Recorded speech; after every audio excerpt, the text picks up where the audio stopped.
चैत्र शुक्ल भाद्रपदा गुढीपाडवा.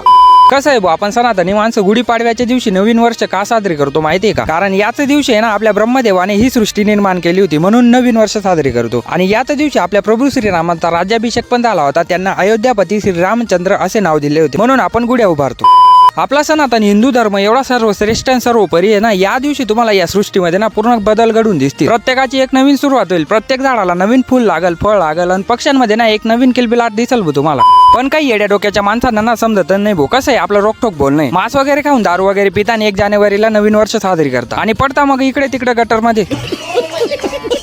आज सकाळी भाऊ ना गुढी उभारण्यासाठी मस्त काठी सजवत होता भाऊ. मी पण पटकन निंबाचा पाला घेऊन आलो. पटापट आवरला ना. आई साहेब आणि पप्पांनी ना पटकन गुढी उभारली ना आरती करून घेतली.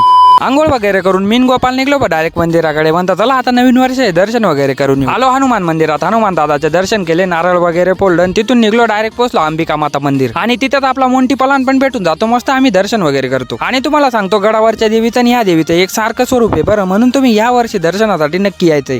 बाहेर आलो नाही छोटे छोटे पलांना इकडे क्रिकेट खेळत होते भाऊ म्हणे व्हिडिओ बघून तर कोणी मॅच लावायला तयार झालं म्हणे इकडे पाठवून दे म्हणे.